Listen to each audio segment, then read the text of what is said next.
ચાલો મિત્રો, આજે આપણે ચેપ્ટર નંબર 8 લેક્ચર નંબર 4 મિત્રો, છેલ્લા લેક્ચરની અંદર આપણે કોષરસ પટલના બંધારણ વિશે જોયું. મિત્રો, એના બંધારણની આપણે ટૂંકમાં ચર્ચા કરીએ તો એના બંધારણના મુખ્ય ભાગ તરીકે લિપિડ અને પ્રોટીન હાજર હોય. બંધારણના મુખ્ય ભાગ તરીકે લિપિડ અને પ્રોટીન હાજર હશે. બરોબર મિત્રો, આ જે છે એ કોષરસ પટલનો મુખ્ય ભાગ બનાવે. બરોબર, જ્યારે અન્ય ભાગ તરીકે આપણે વાત કરીએ તો એની અંદર થોડા ઘણા પ્રમાણમાં કાર્બોદિત પણ આવેલું હોય. બરોબર છે. ચલો મિત્રો, બીજું આપણે એવું કીધેલું કે કોષરસ પટલ જે છે એ કોષની બહારની સીમા બનાવે. બરોબર, જોજો મિત્રો, આપણે વનસ્પતિ કોષ લઈએ તો જે વનસ્પતિ કોષ હશે એ વનસ્પતિ કોષની અંદર, અથવા તો અહીંયા તમે લીલ અને ફૂગના કોષ તરીકે કોષને પણ લઈ શકશો. આનું જે કોષરસ પટલ હશે એના ફરતે મિત્રો કોષ દિવાલ હાજર હોય. બરોબર, જ્યારે આપણે પ્રાણી કોષની વાત કરીએ તો પ્રાણી કોષના કોષરસ પટલની ફરતે જે કોષ દિવાલ હોય એ ગેરહાજર હોય, એટલે કે પ્રાણી કોષ એ કોષ દિવાલ ધરાવતો નથી. ચાલો મિત્રો, આપણે બંધારણની વાત કરી લીધી. હવે આપણે કોષરસ પટલને લગતી કેટલીક અભિધારણાઓની ચર્ચા કરીશું. બરોબર, કે કોષરસ પટલના બંધારણ માટે કયા કયા વૈજ્ઞાનિકોએ કઈ કઈ અભિધારણાઓ આપી એની આપણે ચર્ચા કરીશું. ચાલો મિત્રો, એની અંદર પહેલા આપણે લેવાનું છે સેન્ડવિચ મોડેલ. બરોબર મિત્રો, તો આ સેન્ડવિચ મોડેલ કોણે આપ્યું અને એની અંદર કોનો કોનો સમાવેશ થશે? ચાલો મિત્રો, આ સેન્ડવિચ મોડેલના શોધક છે ડેવસન અને ડેનિયલી. ડેવસન અને ડેનિયલીએ સેન્ડવિચ મોડેલની અભિધારણા આપી કે કોષરસ પટલ સેન્ડવિચ જેવું બંધારણ ધરાવતું હોઈ શકે એવું એણે સમજાવ્યું. ચાલો મિત્રો, આ સેન્ડવિચ મોડેલની અંદર એણે એવું કીધું કે જે પ્રોટીન હોય એ પ્રોટીનના બે સ્તર. બરાબર, જોજો મિત્રો, અહીંયા પ્રોટીનના દરેક સ્તરની જાડાઈ 20 એંગસ્ટ્રોમ પ્લસ 20 એંગસ્ટ્રોમ, એટલે કે પ્રોટીનના સ્તરની કુલ જાડાઈ થઈ 40 એંગસ્ટ્રોમ જેટલી હોય. જ્યારે એની અંદર જે લિપિડનો સ્તર હશે એ લિપિડના સ્તરની જાડાઈ હોય 35 એંગસ્ટ્રોમ. તો આના ઉપરથી આપણે એવું કહી શકાય કે કોષરસ પટલની કુલ જાડાઈ જે છે એ છે 75 એંગસ્ટ્રોમ. કોના મોડેલ અનુસાર? તો કે ડેવસન અને ડેનિયલીના મોડેલની અનુસાર. બરોબર, ચાલો મિત્રો, અહીંયા આપણે એક નાની અમથી આકૃતિ વડે આની સમજૂતી મેળવીએ તો મિત્રો જોજો, પ્રોટીનના બંને સ્તરો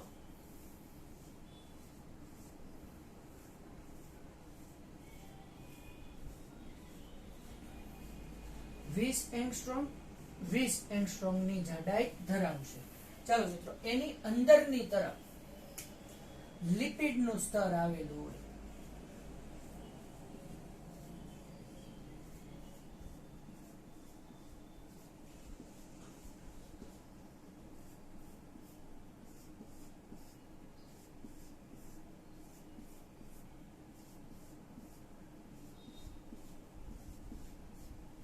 ચાલો મિત્રો, આ લિપિડના સ્તરની કુલ જાડાઈ જે છે એ છે 35 એંગસ્ટ્રોમ, એટલે કુલ થયું 75 એંગસ્ટ્રોમ જેટલી જાડાઈ હોય.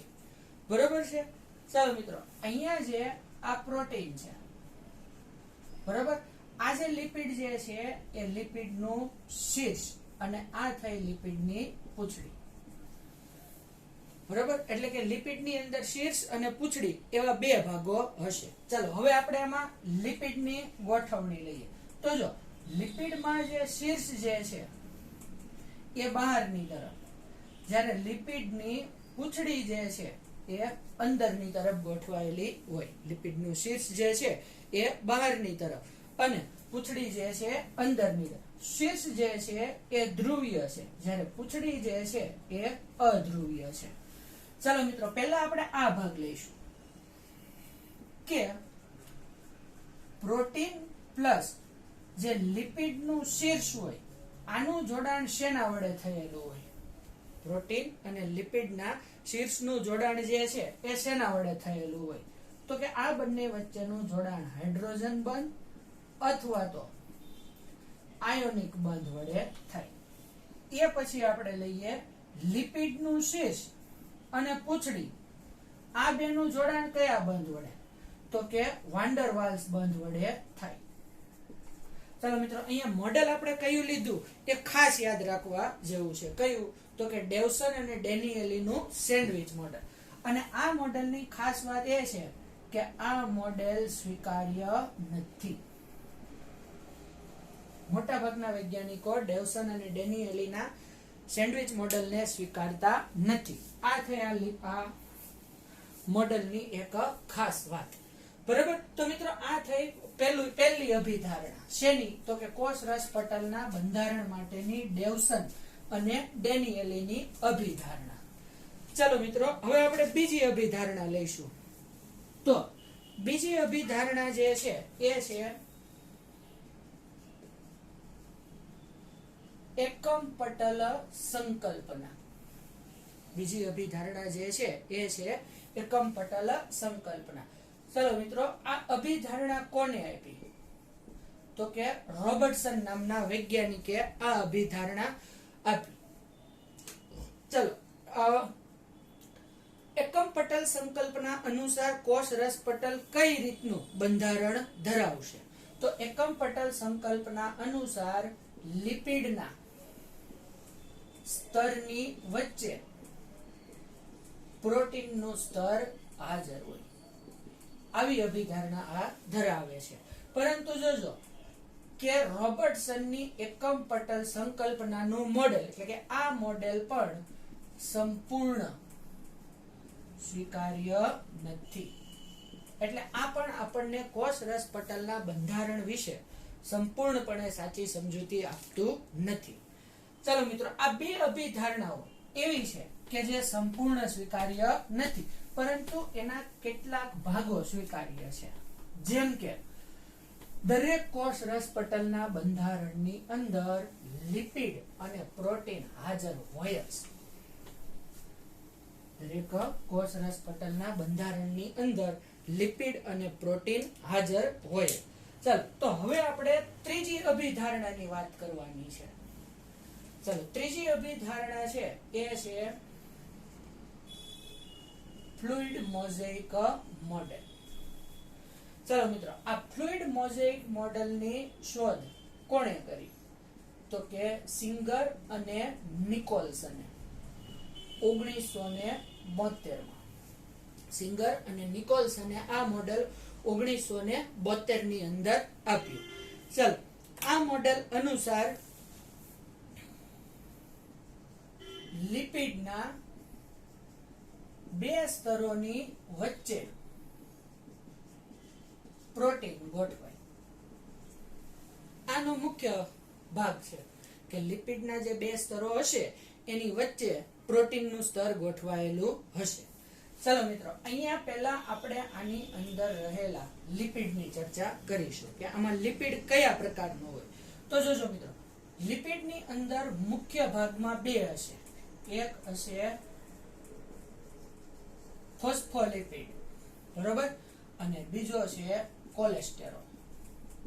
ચાલો, ફોસ્ફોલિપિડનું જે પ્રમાણ જે છે એ વધુ હોય, જ્યારે કોલેસ્ટેરોલનું જે પ્રમાણ જે છે એ કોષરસ પટલની અંદર ઓછું હોય. એટલે ફોસ્ફોલિપિડ વધુ માત્રામાં હશે અને કોલેસ્ટેરોલ ઓછી માત્રામાં હશે. ચાલો, લિપિડની પછી આપણે લઈશું મુખ્ય પ્રોટીન. બરાબર? તો મિત્રો, અહીંયા મુખ્ય પ્રોટીન બે ભાગમાં ગોઠવાયેલા હોય. એક છે અંતર્ગત પ્રોટીન અને બીજા છે બહિર્ગત પ્રોટીન. એક છે અંતર્ગત પ્રોટીન અને બીજા છે બહિર્ગત પ્રોટીન. બરાબર છે મિત્રો. ચાલો આ બે ભાગોની અંદર એટલે કે લિપિડના બે સ્તર હશે અને પ્રોટીનનો એક સ્તર, અને પ્રોટીન જે છે એ લિપિડના સ્તરોની વચ્ચે ગોઠવાયેલું હોય એવું કોણે સમજાવ્યું? તો કે સિંગર અને નિકોલ્સને સમજાવ્યું. ચલો મિત્રો, અહીંયા આપણે લિપિડની વાત કરી. લિપિડની અંદર સૌથી વધુ ભાગ તરીકે આપણે લીધું ફોસ્ફોલિપિડ. બરાબર. ફોસ્ફોલિપિડ જે છે એ અર્ધ તરલ હોય. બરાબર. એટલે આ કોષરસ પટલને તરલતા અને સ્થિતિસ્થાપકતા પૂરું પાડશે. તરલતા અને સ્થિતિસ્થાપકતા પૂરું પાડશે. કોણ? તો કે ફોસ્ફોલિપિડ. ચલો, લિપિડના બીજા ભાગ તરીકે આપણે લીધું કોલેસ્ટેરોલ. ચલો, કોલેસ્ટેરોલ જે છે એ કોષરસ પટલને મજબૂતાઈ આપે. કોલેસ્ટેરોલ જે છે એ કોષરસ પટલને મજબૂતાઈ આપશે. ચલો, હજી આપણે આ લિપિડના અન્ય ભાગ જે છે એ અન્ય ભાગ તરીકે શું લઈ શકાય? બરોબર. તો લિપિડના અન્ય ભાગની અંદર બે હશે. એક છે ફોસ્ફોડિટાઇલ કોલિન, બરોબર, અને બીજું છે ફોસ્ફોડિટાઇલ સેરીન. ફોસ્ફોડિટાઇલ કોલિન અને ફોસ્ફોડિટાઇલ સેરીન, આવા બે ભાગો તરીકે આપણે લિપિડની અંદર અન્ય ભાગો તરીકે લઈશું. બરોબર છે. ચાલો મિત્રો, અહીંયા આપણે ખાસ જોવાનું જે છે એ છે ફોસ્ફોલિપિડ. બરોબર. જો મિત્રો, ફોસ્ફોલિપિડ જે છે એ અર્ધ તરલ પ્રકૃતિ ધરાવે. ફોસ્ફોલિપિડ જે છે એ અર્ધ તરલ પ્રકૃતિ ધરાવશે. હવે જોજો કે આ ફોસ્ફોલિપિડના તરલ સ્વભાવને લીધે થાય શું? તો કે ફોસ્ફોલિપિડના તરલ સ્વભાવને લીધે જે પ્રોટીન જે છે એ પ્રોટીન તેની વચ્ચે ગતિ કરી શકે છે. ફોસ્ફોલિપિડના તરલ સ્વભાવને લીધે પ્રોટીન જે છે એની વચ્ચે ગતિ કરી શકે. ચાલો, આવા જે પ્રોટીન હોય એને આપણે શું કહીશું? આવા પ્રોટીનને આપણે કહીશું વાહક પ્રોટીન. ચાલો, આ વાહક પ્રોટીનનું કાર્ય શું? તો કે કોષની અંદર અને કોષની બહાર જુદા જુદા અણુઓનું વહન કરાવે. કોષની અંદર અને કોષની બહાર જે છે એ જુદા જુદા પ્રકારના અણુઓનું વહન કરાવે છે. બરોબર છે. ચાલો, અહીંયા જોજો, ફોસ્ફોલિપિડ જે છે એના બે ભાગ હશે. એક છે શીર્ષ અને એક છે ફોસ્ફોલિપિડની પૂંછડી. મતલબ કે ફોસ્ફોલિપિડ જે છે એ બે ભાગો, એક એની પૂંછડી અને શીર્ષ, એમ બે ભાગોથી કોષરસ પટલના બંધારણની અંદર આપણને જોવા મળશે. એમાં જોજો, જે શીર્ષ જે છે એ જલાનુરાગી છે, જ્યારે પૂંછડી જે છે એ જલ વિતરાગી છે. બરાબર. શીર્ષ જે છે એ બહારની તરફ ગોઠવાય અને પૂંછડી જે છે એ અંદરની તરફ ગોઠવાશે. શીર્ષ બહારની તરફ અને પૂંછડી જે છે એ અંદરની તરફ ગોઠવાશે. કહેવાનો મતલબ એ, જોજો મિત્રો, અહીંયા પૂંછડી જે છે એ જલ વિતરાગી છે, પાણીના અણુઓ પ્રત્યે આકર્ષણ ધરાવતી નથી. મતલબ કે જલ વિતરાગી પૂંછડી એ જલીય પર્યાવરણથી સુરક્ષિત હોય છે. કઈ રીતે સુરક્ષિત હોય? તો કે અંદરની તરફ ગોઠવાયેલી છે એટલે. ચાલો, આ થઈ ગઈ લિપિડની ગોઠવણી. હવે આપણે લઈશું પ્રોટીનની ગોઠવણી. પ્રોટીન કઈ રીતે ગોઠવણી ધરાવશે? જોજો મિત્રો, પ્રોટીન જે છે એ બે પ્રકારના હોય. એક છે અંતર્ગત પ્રોટીન અને બીજા છે બહિર્ગત પ્રોટીન. ચલો, અંતર્ગત પ્રોટીન જે છે એ લિપિડની અંદર સુધી ખૂપેલા હોય, બરોબર. જ્યારે બહિર્ગત પ્રોટીન જે છે એ લિપિડની અંદર ઉપર છલ્લી ગોઠવણી ધરાવે, બરોબર. જોજો મિત્રો, અંતર્ગત પ્રોટીન અંદર સુધી ખૂપેલા છે એટલે આને આપણે સરળતાથી દૂર કરી શકાતા નથી, બરોબર. જ્યારે બહિર્ગત પ્રોટીન જે છે એ ઉપર છલ્લી ગોઠવણી ધરાવે એટલે આને આપણે સરળતાથી દૂર કરી શકીએ છીએ.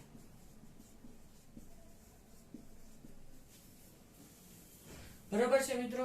તો આ થઈ ગઈ પ્રોટીનની અને લિપિડની ગોઠવણીની વાત, બરોબર. ચલો મિત્રો, આને આપણે આકૃતિ વડે સમજીએ. આખી થિયરીના જે આપણે લિપિડ અને પ્રોટીનની ગોઠવણીની વાત કરી એને આપણે આકૃતિ વડે સમજીએ. તો મિત્રો, આ થયું લિપિડનું સ્તર, બરોબર. આ લિપિડના બે સ્તરો,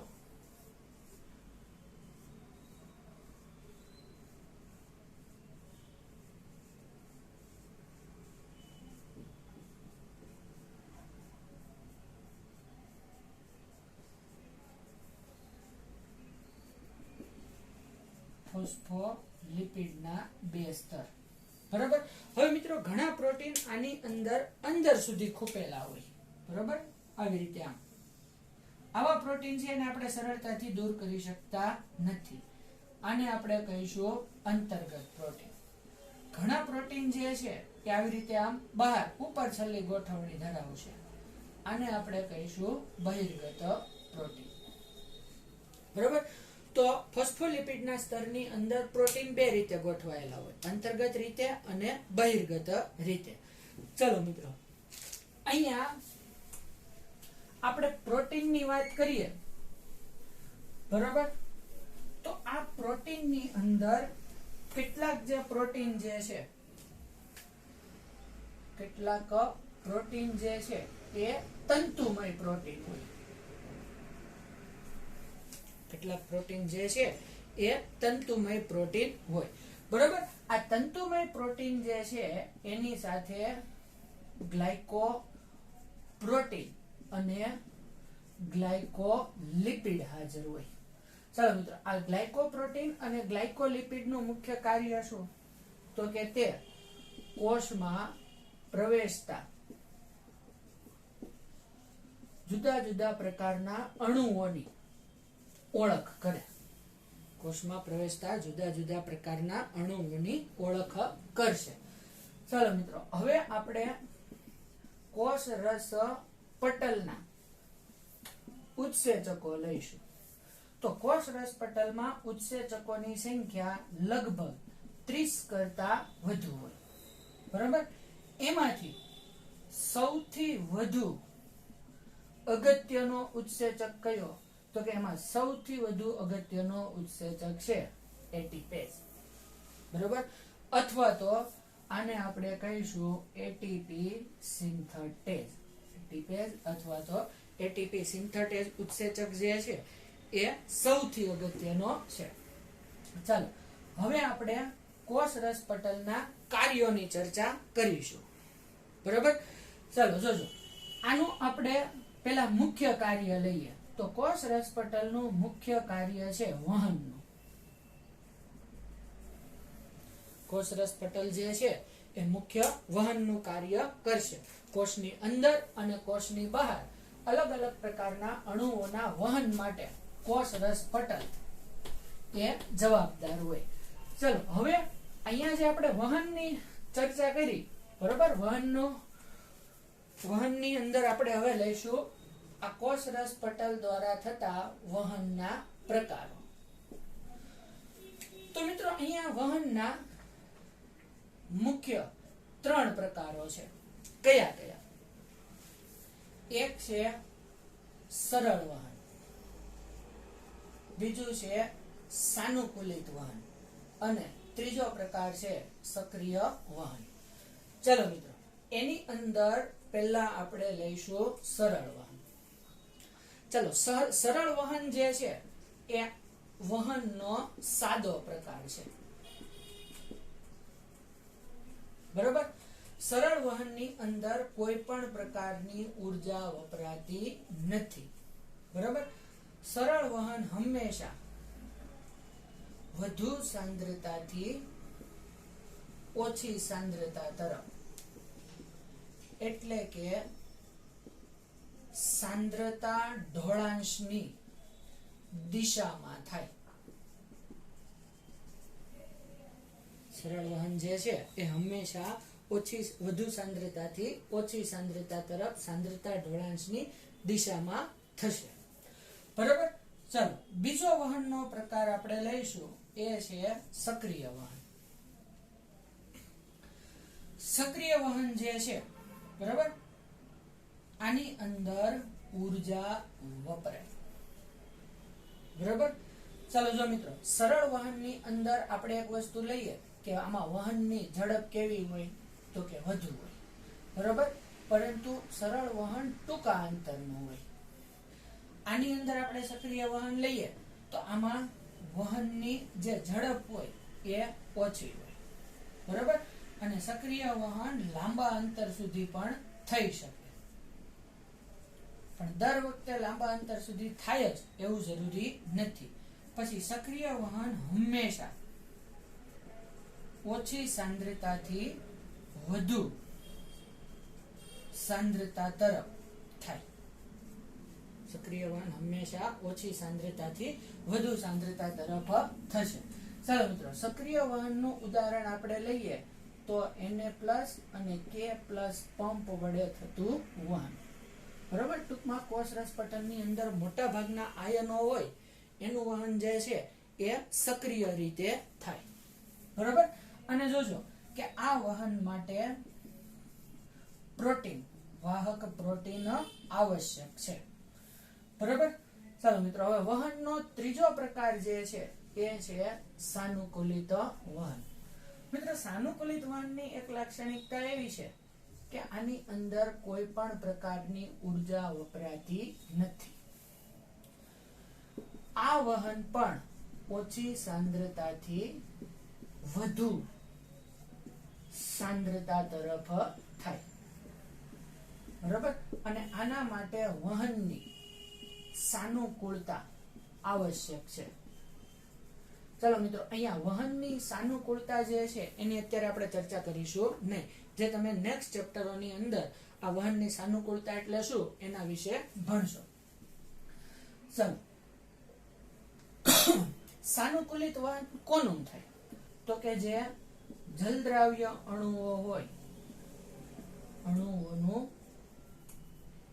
વહન સાનુકૂલિત રીતે થાય કોષરસ પટલમાંથી.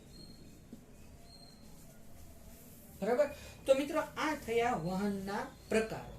ચલો, હવે આપણે કોષરસ પટલના અન્ય કાર્ય લઈએ કે ભાઈ સૌથી અગત્યનું મુખ્ય કાર્ય તો થઈ ગયું. કયું? તો કે વહનનું. 3 રીતે વહન થાય: સરળ, સાનુકૂલિત અને સક્રિય. એના વિશે ચર્ચા આપણે કરી. ચાલો, હવે બાહ્ય પર્યાવરણ સાથે કોષને સંપર્કમાં રાખવાનું કાર્ય કોણ કરશે? તો કે કોષરસ પટલ કરશે. બરોબર છે. ચાલો, પછી કોષને ચોક્કસ આકાર આપે. બરાબર.